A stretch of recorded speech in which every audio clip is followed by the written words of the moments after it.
சிவகங்கை மக்களோட குரலா நாடாளுமன்றத்தில் ஒழிக்க கை சின்னத்தில் உங்கள் வாக்குகளை வழங்கணும். இந்தியா கூட்டணியினுடைய இந்த 2 வேட்பாளர்கள் சு வெங்கடேசன் அவர்களையும் கார்த்தி சிதம்பரம் அவர்களையும் மீண்டும் இந்த முறை கடந்த தேர்தலை விட அதிக வாக்கு வித்தியாசத்தில் வெற்றி பெற வைக்கணும். தயாராகிட்டீங்களா? நீங்க வாக்களிக்கிறது மட்டுமல்ல,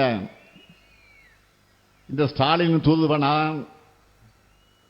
உங்கள் பகுதியில் இருக்கக்கூடிய மக்கள் கிட்டையும் இந்தியா கூட்டணிக்கு வாக்கு கேட்கணும். கேட்பீங்களா? அப்புறம் என்ன, வெற்றி உறுதி. திரும்ப எம்பி ஆயிடுவீங்க. இப்ப வேட்பாளர்கள் உட்காரலாம். நீங்க அளிக்கிற வாக்கு உங்க தொகுதிக்கான எம்பியை தேர்வு செய்ய மட்டும் இல்ல, இந்தியாவோட அடுத்த பிரதமரா ஒரு ஜனநாயகவாதி வர அடித்தளம் அமைக்க போகுது. வரப்போகிற பிரதமர் எப்படிப்பட்டவராக இருப்பார்? நீட் தேர்வில் இருந்து தமிழ்நாட்டிற்கு விலக்களிக்கும் பிரதமராக அவர் இருப்பார். 100 நாள் வேலைவாய்ப்பு திட்டத்தில் நாளொன்றுக்கு 400 ரூபாய் கொடுக்கும் பிரதமராக இருப்பார். விவசாயிகளுக்கு குறைந்தபட்ச ஆதார விலை கொடுக்கக்கூடிய பிரதமராக இருப்பார். சமூக நீதி மேல உண்மையான அக்கறையோடு இடஒதுக்கீடு உச்சவரம்பு 50 விழுக்காட்டை உயர்த்துகிற பிரதமராக இருப்பார். எஸ்சி, எஸ்டி, ஓபிசி மாணவர்களுக்கான கல்வி உதவித்தொகையை 2 மடங்கு ஆக்கிற பிரதமராக இருப்பார். மொத்தத்தில் இந்திய ஜனநாயகத்தை, அரசியல் சட்டத்தை, மதச்சார்பின்மையை, சமூக நீதியை மதிக்கிற பிரதமராக இருப்பார். ரொம்ப முக்கியமா தமிழ்நாட்டோட வளர்ச்சிக்கு உற்ற துணையாகவும் தமிழ் மக்கள் மீது உண்மையான பாசம் கொண்டவராக இந்தியா கூட்டணியுடைய பிரதமர் ஆட்சி செய்வார். இன்னும் ஒரே வரியில் சொல்லணும்னா, இப்போ இருக்கக்கூடிய பிரதமர் மாதிரி நிச்சயம் இருக்க மாட்டார். 10 ஆண்டு காலமா தமிழ்நாட்டு மக்களை மதிச்சு தமிழ்நாட்டுக்குன்னு எந்த சிறப்பு திட்டத்தையும் செஞ்சு கொடுக்காத பிரதமர் மோடி இப்போ வாக்கு கேட்டு தமிழ்நாட்டுக்கு வந்திருக்கிறார். தமிழ்நாட்டுக்கு சிறப்பு திட்டங்களை செஞ்சு கொடுத்துட்டு வந்திருக்கிறாரா? இல்ல. இங்க பக்கத்து மாவட்டங்கள்ல வெள்ளத்துல தவிச்சாங்கல, அவங்களுக்கு உதவி பண்ணிட்டு வந்திருக்கிறாரா? இல்ல. எந்த முகத்தோடு மோடி தமிழ்நாட்டுக்கு வராரு? இவர் தமிழ்நாட்டை மட்டும் இப்படி வஞ்சிக்கல, எதிர்க்கட்சி ஆளுகிற எல்லா மாநிலங்களையும் வஞ்சிக்கிறாரு. பக்கத்து மாநிலம் கேரளாவில் மக்கள் நல திட்டங்களுக்கு கடன் வாங்க கூட உச்சநீதிமன்றத்திற்கு போற நிலையை உருவாக்கி இருக்கிறார். கர்நாடகாவும் வறட்சி நிவாரணம் கேட்டு உச்சநீதிமன்ற கதவுகளை தட்டியிருக்காங்க. அது மட்டுமல்ல, அந்த 2 மாநில முதலமைச்சர்களும் டெல்லி சாலையில போராடுகிற அவலநிலையை ஏற்படுத்தினார் பிரதமர். மேற்கு வங்கத்திற்கும் இதே நிலைமைதான். மகாராஷ்டிராவில் என்ன நடக்குது? குதிரை பேரம் நடத்தி எம்எல்ஏக்களை விலைக்கு வாங்கினார், ஆட்சியை கிடைச்சார், ஆளுங்கட்சியை உடைச்சு இப்ப அந்த மாநிலத்தை நாசமாக்கிட்டாரு. அடுத்து ஜார்க்கண்ட் மாநிலத்தில் என்ன நிலைமை? பழங்குடியின முதலமைச்சரான ஹேமந்த் சோரன் அவர்களை கைது செஞ்சார். டெல்லியும் பஞ்சாப்லையும் என்ன பண்ணாரு? அங்க ஆளும் ஆம் ஆத்மி கட்சிக்கு ஆளுநர்களை விட்டு தொல்லை கொடுக்கிறாரு.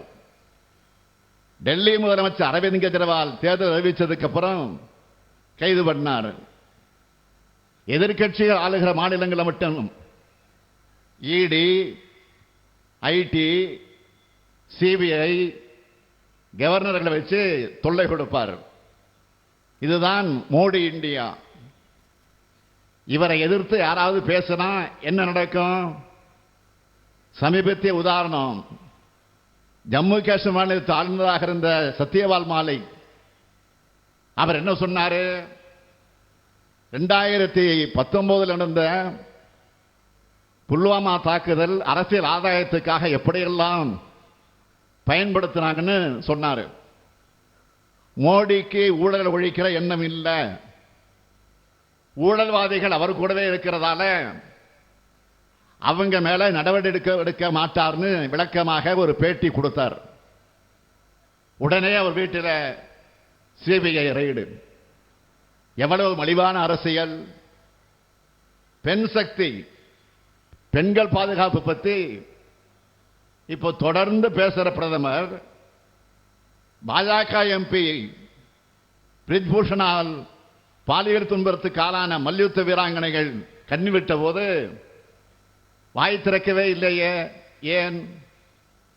குஜராத்தில் பில்கிஸ் பானு பலாத்கார வழக்கின் குற்றவாளிகள் விடுதலை செய்யப்பட்டப்போ பெண் சக்தி மேல பிரதமர் மோடிக்கு அக்கறை வந்துச்சா? மணிப்பூர் பெண்களுக்கு இழைக்கப்பட்ட கொடூரத்தை மௌனமா ஏன் வேடிக்கை பார்த்தார்? ஒரு தடவையாவது மணிப்பூருக்கு போய் பாதிக்கப்பட்ட மக்களுக்கு ஆறுதல் சொன்னாரா? அது மட்டுமல்ல, ஜம்மு காஷ்மீர்ல 8 வயசு குழந்தைய கோயில்ல வச்சு வன்புணர்வு பண்ணாங்கள, அந்த குற்றவாளிகளுக்கு ஆதரவா 2 பாஜக அமைச்சர்கள் ஊர்வலம் போனாங்கள. இதுக்கு கண்டனம் எழுந்த உடனே அவங்க என்ன சொன்னாங்க? கட்சி தலைமைதான் எங்களை அனுப்பி வச்சதுன்னு சொன்ன அவங்கள மோடி தட்டி கேட்டாரா? உத்தரப்பிரதேசத்தில் உன்னாவ் ஞாபகம் இருக்கா? வேலை கேட்டு போன பெண், இளம்பெண், பாஜக எம்எல்ஏ குல்தீப் சிங் உணர்வு பண்ணாரு.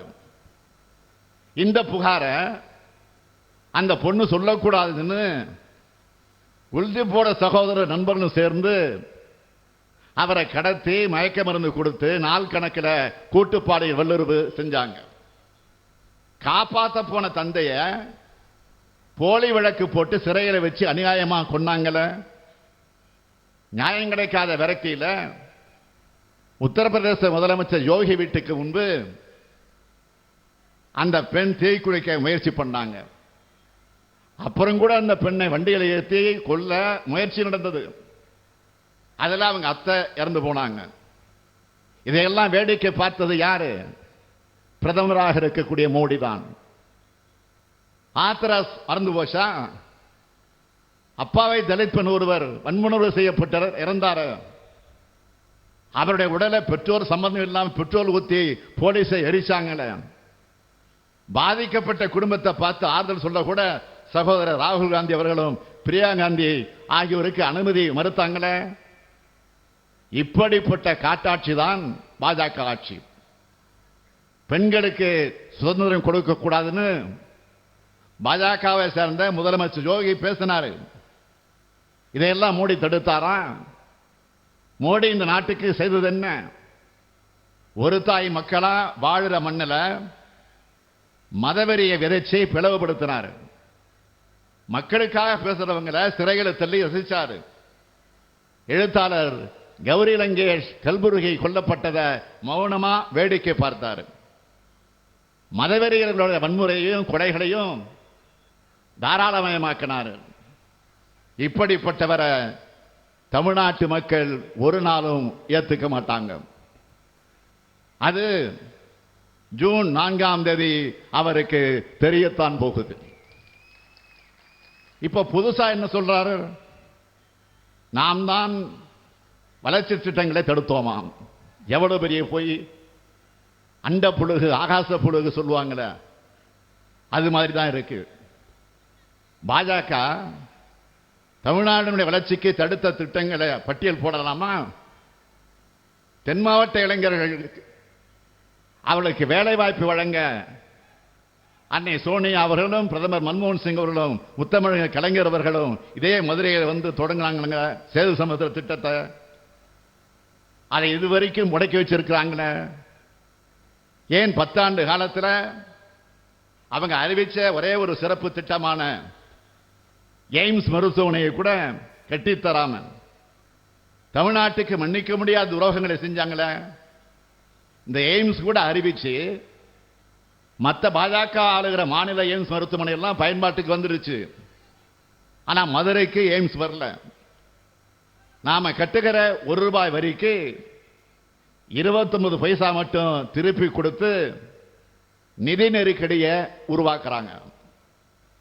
பேரிட நிதியை கூட கொடுக்காம நாம மக்களுக்கு கொடுத்த நிதிக்கு கூட நிதியமைச்சர் நிர்மலா சீதாராமன் பிச்சைன்னு சொல்லி ஏளனம் பேச வைக்கிறாங்க. இந்த லட்சணத்தில் ஐக்கிய முற்போக்கு கூட்டணி அரசு என்ன செஞ்சதுன்னு கேள்வி எழுப்புறாரு. திமுக காங்கிரஸ் கூட்டணியில் செய்யப்பட்ட நன்மைகளையும் திட்டங்களையும் பட்டியல் போட்டா ஒரு நாள் முழுக்க அந்த சாதனைகளை மட்டுமே பேசிக்கிட்டு இருக்க முடியும். அதனால சில சாதனைகள் மட்டும் நான் குறிப்பிட்டு சொல்றேன். பிரதமர் அவர்களை நோட் பண்ணிக்கங்க. நாடு முழுக்க ஐக்கிய முற்போக்கு கூட்டணி அரசால 70,000 கோடி ரூபாய்க்கு மேல கல்வி கடன்கள் வழங்கப்பட்டுச்சு. 65,000 கோடி ரூபாய்க்கு சிறு விவசாயிகளுடைய கடன் தள்ளுபடி செய்யப்பட்டுச்சு. அன்னை தமிழ் மொழியை செம்மொழியா அறிவிச்சோம். செம்மொழி தமிழாய்வு மத்திய நிறுவனத்தை அமைச்சோம். திருச்சி, கோவை, மதுரை விமான நிலையங்களை விரிவாக்கம் செஞ்சோம். நம்ம TR பாலு அவர்கள் ஒன்றிய அமைச்சராக இருந்த காலத்தில் மேம்பாலங்கள் சாலைகள் 56,644 கோடி ரூபாய்க்கு தமிழ்நாட்டுக்கு திட்டங்களை கொண்டு வந்து நிறைவேற்றணும். நெசவு தொழிலுக்கு இருந்த சென்பாட் வரி நீக்கப்பட்டுச்சு. இன்னும் நிறைய இருக்கு. பிரதமர் மோடியால இப்படி பட்டியல் போட முடியுமா? தேர்தல் சீசனுக்கு மட்டும் பிரதமர் வர்ற தமிழ்நாடு என்ன பறவைகளுடைய சரணாலயமா? தமிழர்கள் மேல் மட்டும் அவருக்கு ஏன் இத்தனை வன்மம்? தமிழர்கள் இந்த நாட்டோட குடிமக்கள் இல்லையா? நாங்கள் என்ன இரண்டாந்தர குடிமக்களா? ஏன் இந்த ஓரவஞ்சனை? எப்படி உங்களால் ஓட்டு கேட்க வர முடியுது? நம்ம பொறுத்தவரை திராவிட மாடல் அரசு இந்த 3 ஆண்டுகள்ல ஏராளமான சாதனைகளை செஞ்சு கொடுத்த பெருமிதத்தோட உரிமையோட உங்ககிட்ட வாக்கு கேட்டு நிற்கிறேன். இந்த மாமதுரைக்கும் சிவகங்கைக்கும் அறிவின் அடையாளமா, வீரத்தின் அடையாளமா, பண்பாட்டினுடைய அடையாளமா நாம் அரசு கொடுத்திருக்கிற முத்தான 3 திட்டங்கள் கொடுத்திருக்கு. முதலாவது திட்டம், திமுக என்பது அரசியல் இயக்கம் மட்டுமல்ல, தமிழ் சமுதாயத்தை தட்டி எழுப்பும் அறிவு இயக்கம் என்பதற்கு அடையாளமாக கழகத்துக்கு மட்டும் அறிவாலயம் கட்டாமல் தமிழ்நாட்டுடைய இளைஞர்களுக்கும் எதிர்கால தலைமுறைக்கும் பயனளிக்கக்கூடிய அறிவு ஆலயங்களை கட்டி வருகிறோம். அதுதான் மதுரையில் அறிவின் அடையாளமா பிரம்மாண்டமாக எழும்பி இருக்கக்கூடிய கலைஞர் நூற்றாண்டு நூலகம். இரண்டாவது திட்டம், தமிழர் வீர விளையாட்டான ஜல்லிக்கட்டுக்கு பாஜக உச்சமன்றத்தில் தன்னுடைய வாதங்களால தடை ஏற்படுத்தின போவோம். அதை உடைச்சு வெற்றி ஜல்லிக்கட்டு நடத்துகிறோம். உலகமே நம்ம வீர விளையாட்டை திரும்பி பார்க்கும் வகையில் அமைஞ்சிருக்கு கலைஞர் நூற்றாண்டு ஏறுதழுவது அரங்கம். மூன்றாவது திட்டம், தமிழ் நாகரிக தொட்டிலாம் இருக்கக்கூடிய கீழடி ஆய்வு நடக்கக்கூடாதுன்னு எப்படியெல்லாம் தடை ஏற்படுத்துச்சு பாஜக. எத்தனை சதி செயல்கள் எல்லாம் ஈடுபட்டாங்க. நம்ம வெங்கடேசனை கேட்டா 1 மணி நேரம் அதை பற்றி விளக்குவார். அந்த தடையெல்லாம் உடைச்சு எரிஞ்சு தமிழ் நாகரிகத்தின் அடையாளமாக அமைக்கப்பட்டிருக்கு கீழடி அருங்காட்சியகம். இப்படி தமிழ்நாடு முழுக்க செய்யப்பட்டிருக்கக்கூடிய சாதனைகளை முழுமையாக எடுத்து சொன்னா எல்லா கூட்டங்களும் சாதனை விளக்க பொதுக்கூட்டங்களாக ஆகிடும். அதனால நம்மோட திராவிட மாடல் அரசோட சாதனைகளால பயனடைஞ்ச குடும்பங்களோட எண்ணிக்கை மட்டும் சொல்லட்டுமா? எங்க அண்ணன் ஸ்டாலின் கொடுக்கிற தாய் வீட்டு சீர்னு 1,15,00,000 சகோதரிகள் உரிமையோடும் பாசத்தோடும் சொல்ற கிராம பொருளாதார அதை உயர்த்துகிற கலைஞர் மகளிர் உரிமை திட்டம். 16 லட்சம் குழந்தைகள் காலையில் பசியோடு பள்ளிக்கு வராம சூடாகவும் சுவையாகவும் சுத்தமாகவும் சாப்பிட்டு பாடங்களை நல்லா கவனிக்க முதலமைச்சருடைய காலை உணவு திட்டம் தமிழ்நாட்டில் இருக்கக்கூடிய அனைத்து மகளிரும் சுதந்திரமாக கட்டணமே இல்லாம 460 கோடி முறை பேருந்தில் பயணிக்கக்கூடிய விடியல் பயணம் திட்டம். அரசு பள்ளியில் படிச்சு கல்லூரிக்கு போற 4,81,075 மாணவிகளுக்கு மாதம் 1000 ரூபாய் தரக்கூடிய புதுமை பெண் திட்டம். இளைஞர்களுக்கு வேலை வாய்ப்பு பெற 28 லட்சம் மாணவர்களுக்கு திறன்பயிற்சி வழங்க இருக்கக்கூடிய நான் முதல்வன் திட்டம். இல்லம் தேடி கல்வி மூலமா 24,86,611 மாணவர்கள் பயன்பெற்று வராங்க. மக்களை தேடி மருத்துவ திட்டம் மூலமா இதுவரை 1,71,00,000 பேர் பலன் பெற்றிருக்காங்க. இது அத்தனையும் கடுமையான நிதி நெருக்கடிக்கு இடையிலையும் நிறைவேற்றிட்டு இருக்கோம். எப்படிப்பட்ட கடுமையான நிதி நெருக்கடியில தமிழ்நாட்டை தவிக்க விட்டு போனார் பழனிசாமின்னு இந்த மேடையில் உட்கார்ந்திருக்கிற நம்ம பிடிஆர் பயணிகள் தியாகராஜன் அவர்கிட்ட கேட்டா டீட்டெயிலா சொல்லுவாரு. திட்டங்களை தீட்டுறது மட்டும் இல்ல, அதோட பலன்கள் முறையா போய் சேருதான்னு நாங்க நேரடியாக கண்காணிக்கிறோம். இங்க வர்றதுக்கு முன்னாடி ஒரு வீடியோ பார்த்தேன். அதுல மதுரை பழங்கானத்தை சேர்ந்த ஆட்டோ ஓட்டுநர் அவருடைய மகன் ஸ்ரீகாந்த் பேசுறாரு. மாற்றுத்திறனாளியான அவர் கலைஞர் நூற்றாண்டு நூலகத்தில் பிரெய்லி முறையில் 4 மாசமா இடைவிடாம படிச்சு வங்கி தேர்வில் நான் சாதிச்சிருக்கிறேன். அதை பார்த்தப்போ அவ்வளவு மகிழ்ச்சியா இருந்துச்சு. முதலமைச்சரின் காலை உணவு திட்டத்தால பள்ளிகளில் மாணவர்கள் வருகை அதிகமாக இருக்குன்னு சர்வே வந்திருக்கு. இப்படி நம்ம திராவிட மாடல் அரசு கல்விக்கான திட்டங்களை பார்த்து பார்த்து உருவாக்கிட்டு இருக்கோம். கல்வியையும் மருத்துவத்தையும் நம்மோட இரு கண்களாக பார்க்கிறோம். இதை பார்த்து பொறுத்து கொள்ள முடியாதவங்க திராவிடம் என்ற சொல் மேல பயம் இருக்கிறவங்க என்ன சொல்றாங்க, எங்களை மதத்தோட விரோதிகளாக சித்தரிக்க முயற்சி பண்றாங்க. நான் அடிக்கடி சொல்வதுண்டு, மக்களை பிளவுபடுத்தி குளிர்காய நினைக்கக்கூடிய மதவாதத்துக்கு தான் நாங்கள் எதிரிகள் தவிர மதத்துக்கு எதிரிகள் அல்ல. அது மட்டுமல்ல, நான் முதலமைச்சராக பொறுப்பேற்றுக்கிட்ட பிறகு அதிகமாக கலந்துக்கிற அரசு விழாக்கள் எது தெரியுமா? இந்து சமய அறநிலையத்துறை சார்பில் நடைபெறுகிற விழாக்கள் தான். அன்புக்கு மட்டுமல்ல, ஆன்மீகத்துக்கும் அடையாளம் மதுரை தான். கள்ளழகர் வைகையில் இறங்கும் இந்த திரு ஆலவாய் நகரான மாமதுரையில் நம்ம திராவிட மாடல் ஆட்சியில இந்து சமய அறநிலையத்துறை மூலமாக செய்யப்பட்டுள்ள சாதனைகளை சுருக்கமாக சொல்லலாமா? நம்ம அரசு பொறுப்பேற்று இன்றோடு 1069 நாட்கள் தான் ஆகுது. ஆனா 1556 திருக்கோயில்களுக்கு குடமுழுக்கு செஞ்சிருக்கிறோம். 6082 கோடி ரூபாய் மதிப்புள்ள கோயில் நிலங்களை மீட்டிருக்கிறோம்.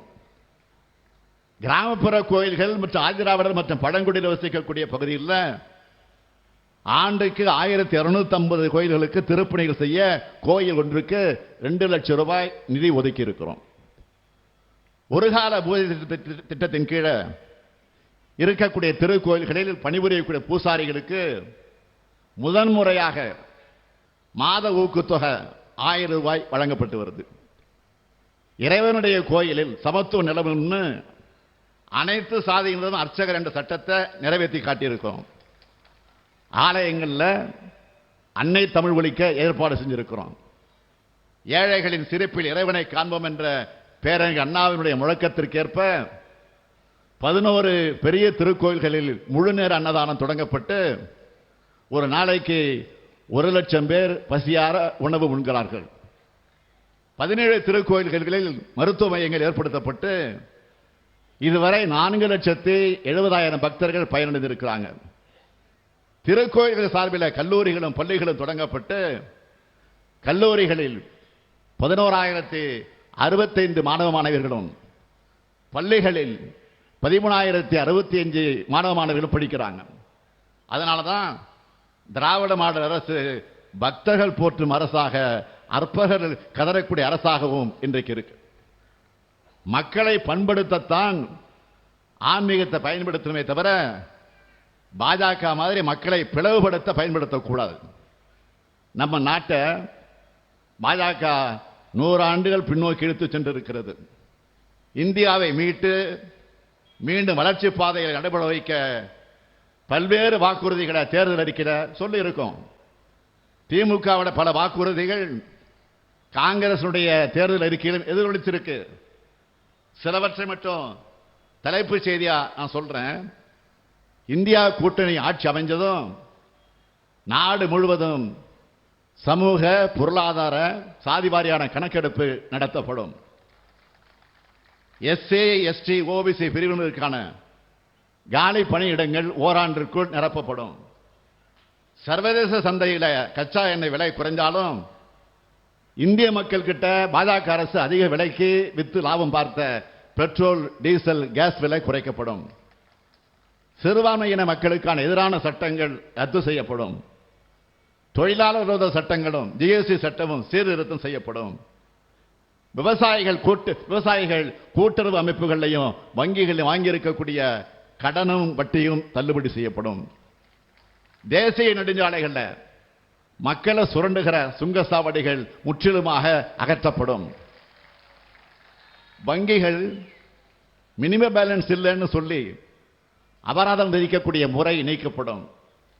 மதுரை திருப்பதி ரயில் மீண்டும் தொடங்க நடவடிக்கை எடுக்கப்படும். மதுரை போடி ரயில லோயர் கேம்ப் வரை நீட்டிக்க ஆவணம் செய்யப்படும். மதுரை விமான நிலையம் உலகத்தரத்துக்கு உயர்த்தப்படும். மதுரையில் ஒன்றிய அரசோட தொழில் நிறுவனங்கள் அமைக்கப்படும். காரைக்குடி முதல் நத்தம் வரை சிங்கமுறை கொட்டாம்பட்டி வழியாக 4 வழிச்சாலை அமைக்கப்படும். இப்படி வாக்குறுதியில் கொடுக்கிறோம்னா திமுக என்றாலே சொன்னதை செய்வோம், செய்வதைத்தான் சொல்வோம். இப்படி நம்ம ஆட்சிக்கு வரும்போது செய்ய இருக்கிறத பத்தி பேசினா பிரதமர் மோடி என்ன பேசுறாரு? மத உணர்வுகளை தூண்டி இந்த நாட்டு மக்களை பிளவுபடுத்த முடியுமா? வாக்கு அரசியல் பண்ண முடியுமா? மூழ்கிட்டு இருக்கக்கூடிய பாஜகவையும் தன்னுடைய இமேஜையும் கரை சேர்க்க முடியுமான்னு திசை திருப்பும் அரசியல் பேசுறாரு.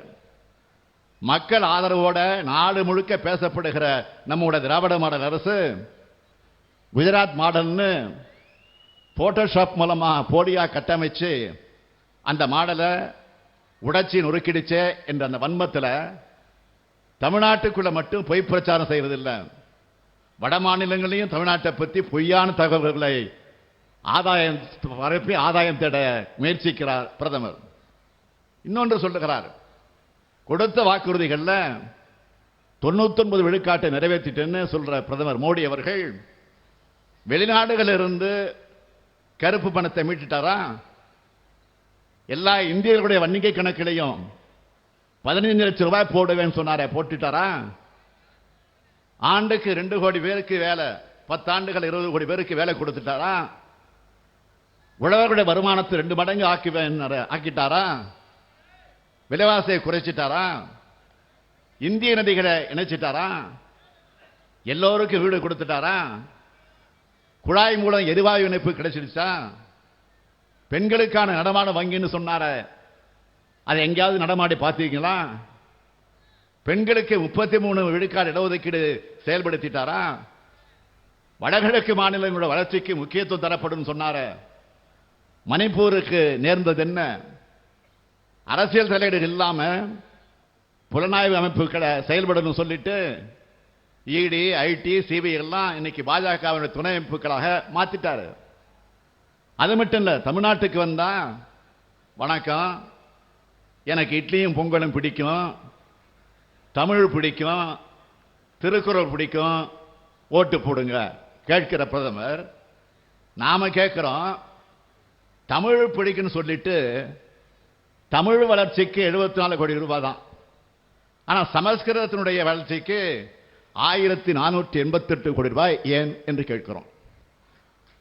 தமிழ்நாடுன்னு சொல்லக்கூடாது, தமிழகம் தான் சொல்லணும்னு ஆளுநரை வச்சு சொல்ல வச்சு ஏகத்தனம் பண்ணீங்களே, அதை கேள்வி கேட்கக்கூடாதுன்னு இன்றைக்கு நாங்க அதை பற்றி தான் கேட்கிறோம். அது மட்டுமல்ல, தமிழின் சிறப்புக்களை சொன்ன கால்டுவெல்லையும் ஜியு போப்பையும் ஆளுநர் இழிவுபடுத்தினார, அதுக்காவது கண்டிச்சிங்களா? கேட்கிறோம், சொல்லுங்க. திருவள்ளுவருக்கு ஏன் காவி சாயம் பூசுறீங்கன்னு கேட்கிறோம். இப்படி அத்தனை தமிழ் வேலையை செஞ்சுட்டு தயவு செஞ்சு வாயால வடையை மட்டும் சுடாதீங்கன்னு தான் அப்படின்னு கேட்கிறோம்.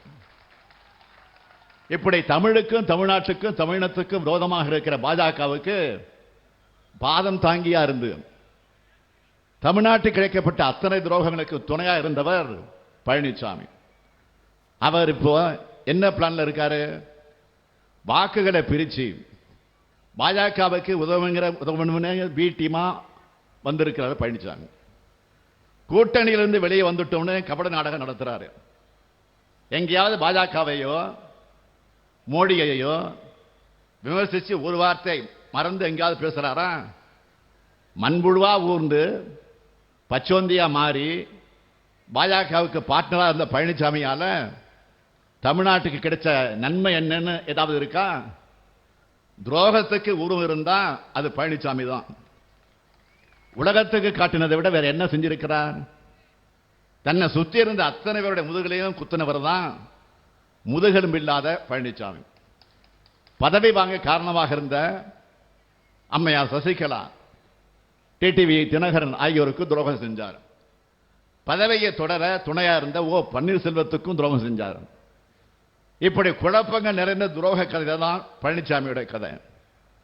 இப்ப பிரிஞ்சு போனவங்க பாஜகவோட நேரடி கூட்டணியாகவும் பழனிசாமி கள்ள கூட்டணியாகவும் இருக்காங்க. இப்போ இதுல யாருக்கு யார் நண்பன், யாருக்கு யார் எதிரி, யாருக்கு யார் துரோகி? இதுக்கு பதில் என்ன தெரியுமா? இவங்க ஒட்டுமொத்தமா தமிழ்நாட்டுக்கும் தமிழ்நாட்டு மக்களுக்கும், ஏன் ஒட்டுமொத்த இந்திய மக்களுக்குமே எதிரி மட்டுமல்ல, விரோதமான கூட்டணி. பாஜகவுக்கு அளிக்கிற வாக்கு தமிழ்நாட்டு எதிரிகளுக்கு அளிக்கிற வாக்கு, அதிமுகவுக்கு அளிக்கிற வாக்கு தமிழ்நாட்டு துரோகிகளுக்கு அளிக்கிற வாக்கு. எனவே தமிழ்நாட்டை வஞ்சித்த பாஜக, தமிழ்நாட்டை பாழ்படுத்தி அதிமுக ஆகிய தமிழர் விரோதிகளை ஒரு சேர வீழ்த்துங்க. அதுக்கு மதுரை நாடாளுமன்ற தொகுதியில் நம்முடைய மார்க்சிஸ்ட் கம்யூனிஸ்ட் கட்சியினுடைய வெற்றி வேட்பாளர் தோழர் சு வெங்கடேசன் அவர்களுக்கு அறிவால் சுத்தியல் நட்சத்திர சின்னத்திலும், சிவகங்கை நாடாளுமன்ற தொகுதியில் காங்கிரஸ் கட்சியினுடைய வெற்றி வேட்பாளர் கார்த்தி சிதம்பரம் அவர்களுக்கு கை சின்னத்திலையும் உங்க பொன்னான வாக்குகள் அளிக்கணும்னு கேட்டுக்கிறேன்.